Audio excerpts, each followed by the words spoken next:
आज हम करेंगे कंपेयरिंग एंड ऑर्डरिंग फ्रैक्शंस। मतलब अगर हमारे को 2-3 फ्रैक्शंस दी हो, एक तो उनको कंपेयर करेंगे और फिर ये देखेंगे कि कौन सी बड़ी है और कौन सी छोटी है, किसकी वैल्यू ज़्यादा है किसकी वैल्यू कम है। तो इसको हम करेंगे एग्जाम्पल के साथ। अब मान लो टोटल देर आर 8 टॉफियाँ हैं, देर आर 8 स्वीट्स। तो अब अगर हमने ये किसी को देनी है और 8 लोगों में बांटनी है, तो फिर कैसे बांटेंगे? हर को किसी एक बच्चे को कितनी मिलेगी? तो ऑब्वियसली एक बच्चे को 1 मिलेगी। तो ये मतलब टोटल टॉफियों में से कितना हिस्सा एक बच्चे के हाथ में आया? तो टोटल टॉफियां कितनी थी? 8, उसमें से मिली कितनी? 1। तो 1/8 हिस्सा जो है किसी एक बच्चे को मिलने वाला है। तो इस फ्रैक्शन की वैल्यू क्या है? Equal to 1 toffee. एक तरह से ये समझ लो, ठीक है। ये मैथमेटिकली नहीं समझा रहा, ये इमोशनली मैं तुम्हें समझा रहा हूं। अब यही मान लो 4 बच्चे हों, तो फिर किसको कितनी मिलेगी? तो ऑब्वियसली टोटल 8 टॉफियां हैं, तो 8 में से 2 सबको मिलेंगी,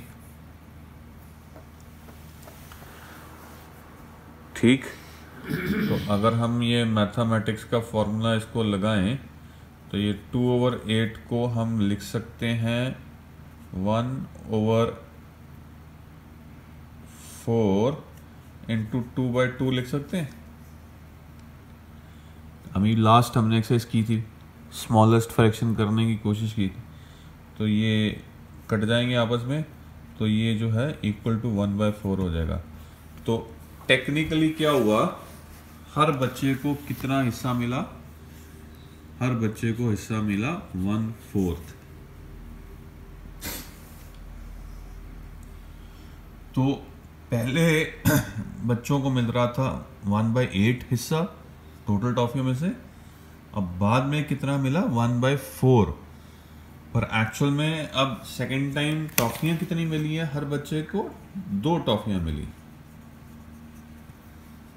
ठीक है।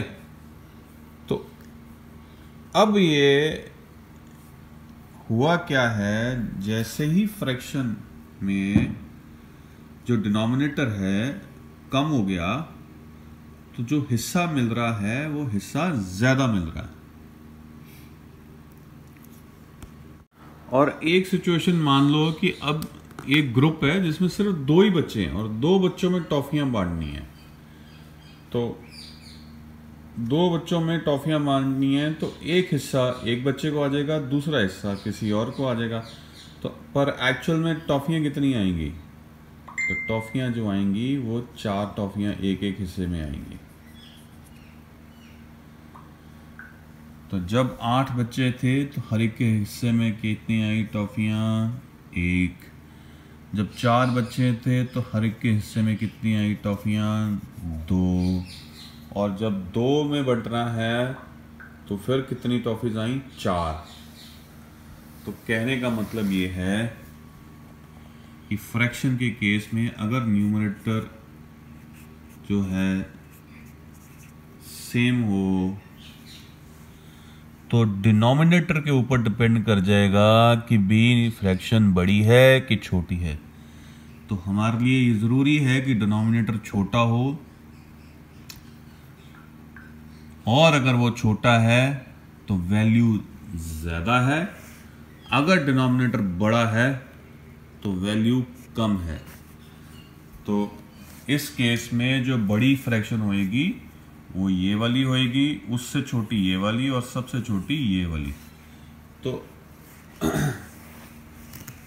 ये जो फ्रैक्शंस के कंपेयर करना और ऑर्डरिंग, उसको ऑर्डर करना है, उसमें हमें न्यूमरेटर पहले देखना पड़ेगा। अगर न्यूमरेटर बराबर तो डिनोमिनेटर छोटा, मतलब फ्रैक्शन बड़ी। और अगर न्यूमरेटर के डिनोमिनेटर वाला जो हिस्सा होगा कि जब डिनोमिनेटर सेम होंगे तो क्या सिचुएशन होएगी, तो फिर न्यूमरेटर को बड़ा होना ज़रूरी है, पर वो भी हम करेंगे। एग्जांपल्स अब लेते हैं। अब ये है एग्जांपल जिसमें हमारे पास न्यूमरेटर दोनों सेम है, ठीक है। नीचे एक में 6 दिया और नीचे एक में 8 दिया है। तो पूछा गया है कि कौन सी बड़ी है और कौन सी छोटी है। तो अभी हमने क्या सीखा था कि जब न्यूमरेटर सेम हो, अब पहले केस में हमने सिर्फ 1 ही देखा था, बट इसका मतलब ये नहीं कि भाई 2 नहीं हो सकता, 3 नहीं। अब यहाँ पे दोनों में 4 है तो न्यूमरेटर हमारे लिए सेम है। तो डिनोमिनेटर इस केस में बड़ा है और इसमें छोटा है, तो दिस मीन्स कि ये वाली जो फ्रैक्शन होएगी ये इससे बड़ी होएगी। थोड़ा सा दोबारा से आपको रिकॉल करा देता हूँ। जैसे मान लो एक केक है, उसके हम 6 हिस्से करें तो उसमें से 4 हिस्से जाएंगे एक बंदे का, बिकॉज इस केस में 4 हिस्से जा रहे हैं, 1 2 3 4। तो ये लिटरली देखोगे 50% से ज़्यादा चला गया, ठीक है केक। अब मान लो वही केक है जिसके 8 हिस्से हो रहे हैं, 2 3 4 5 6 7 8। अब इसके 4 हिस्से किसी एक को जाने वाले हैं। इस केस में 8 हिस्से हुए, मतलब आधा केक जाएगा, और इस केस में आधे से ज़्यादा जा रहा है। तो दैट मीन्स कि ये फ्रैक्शन जो है वैल्यू वाइज बड़ी है। उसी तरह से एक एग्जांपल है 3/7 एंड 3/11। न्यूमरेटर दोनों में सेम। अब डिनोमिनेटर जिसका बड़ा वो फ्रैक्शन छोटी हो जाएगी, ये छोटी हो जाएगी और ये बड़ी हो जाएगी। अभी 1/8 और 1/4 तो हमने किया ही था। इसमें न्यूमरेटर सेम है तो डिनोमिनेटर जो बड़ा है वो फ्रैक्शन छोटी। इसमें 8 टॉफियों में से 1 मिलनी है, यहाँ पे वही 8 टॉफियों में से 2 टॉफियाँ मिलेंगी, बिकॉज 4 हिस्से होंगे 8 टॉफियों के, तो हर एक के पास 2-2 टॉफियाँ जाएंगी। तो अब अगले कुछ एग्जाम्पल हम लेंगे जिसमें डिनोमिनेटर जो है वो सेम है और न्यूमरेटर जो है वो डिफरेंट है। अब मान लो ये 8 टॉफियां हैं। अब ये वो सिचुएशन देख रहा हूं जहां पे डिनोमिनेटर सेम है, ठीक है। अब एक केस में हर एक को 2 मिल रही हैं और एक केस में हर एक को 4 मिल रही हैं। तो किस सिचुएशन में वैल्यू ज्यादा हुई? ऑब्वियसली इस सिचुएशन में कि भी एक केस में 4 टॉफियां मिल रही हैं किसी को और एक सिचुएशन में सिर्फ 2 टॉफियां दी जा रही हैं। टोटल टॉफियां 8 ही हैं। तो यहाँ पे वो सिचुएशन है जहाँ पे डिनोमिनेटर सेम है। तो जहाँ डिनोमिनेटर वाला जब सेम होगा तो न्यूमरेटर पे डिपेंड कर जाएगा कि कौन सी फ्रैक्शन बड़ी है और कौन सी छोटी है। तो इस सिचुएशन में ये जो है फ्रैक्शन इससे बड़ी है। और इसमें अब हम देख लेते हैं जी 5, इसमें अब हम देख लेते हैं 3/4 एंड 1/4। एक एग्जांपल और है, 4 टॉफियां 4 हिस्से, एक केस में 3 टॉफियां मिलनी है और एक में 1 मिल रही है। तो ये फिर फ्रैक्शन इससे बड़ी हुई, ये छोटी फ्रैक्शन है। तो डिनोमिनेटर के केस में तो बहुत आसान है कि अगर डिनोमिनेटर सेम है तो न्यूमरेटर जहाँ पे बड़ा होगा वहां पे टॉफियां ज्यादा है, दैट मीन्स कि वो वैल्यू फ्रैक्शन की ज्यादा है। अब हमारे को ये सम दिया है, ये फ्रैक्शंस दी है और हमें कहा गया कि इनको असेंडिंग ऑर्डर में, मतलब सबसे पहले सबसे छोटा, फिर उससे बड़ा, फिर उससे बड़ा और फिर एंड में सबसे बड़ा। अब यहाँ पे न्यूमरेटर बड़ा है, ठीक। तो जहां न्यूमरेटर सेम है, सॉरी न्यूमरेटर सेम है, तो जहां पे न्यूमरेटर सेम है जैसे ही डिनोमिनेटर बड़ा हो जाएगा वो फ्रैक्शन सबसे छोटी हो जाएगी। तो इसमें डिनोमिनेटर किस केस में सबसे बड़ा है?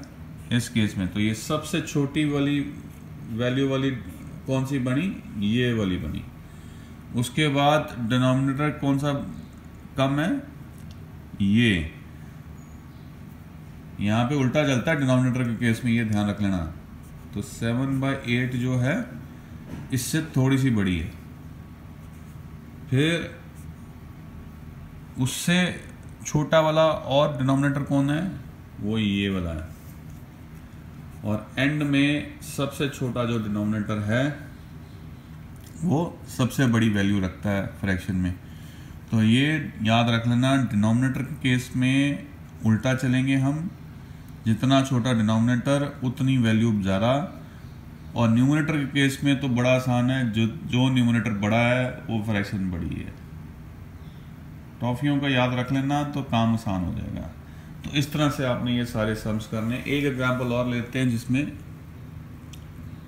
जिसमें हमारे केस में डिनोमिनेटर बड़ा है, सॉरी डिनोमिनेटर सेम है।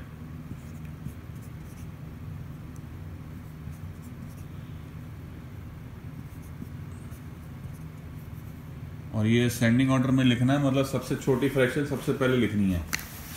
तो 12 टॉफियां, अब यहाँ पे क्या है, डिनोमिनेटर सेम है, वहाँ पे क्या था, न्यूमरेटर सेम है, तो ये थोड़ा आसान है। तो 12 टॉफियां अगर हैं तो एक में एक मिल रही है, तो कौन सी जो फ्रैक्शन सबसे छोटी बनेगी? इस सिचुएशन में एक टॉफी मिल रही है, इसमें 4 मिल रही है, इसमें 5 और इसमें से 7। तो सबसे कम नुकसान, सबसे ज़्यादा नुकसान कहाँ पे हो रहा है, या सबसे कम वैल्यू किसकी है, इसकी।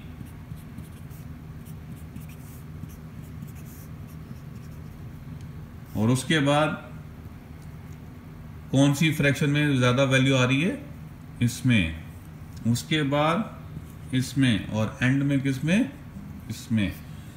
तो जब तो डिनोमिनेटर सेम होगा, न्यूमरेटर पे डिपेंड कर जाएगा, जो न्यूमरेटर बड़ा है वैल्यू उसकी सबसे बड़ी है। और जिस केस में न्यूमरेटर सेम होगा वहां पे उल्टा चलेंगे, जिसका डिनोमिनेटर छोटा होगा उसकी वैल्यू सबसे ज़्यादा होगी। तो इस तरह से आपने कंपेयर एंड ऑर्डरिंग करनी है फ्रैक्शंस की।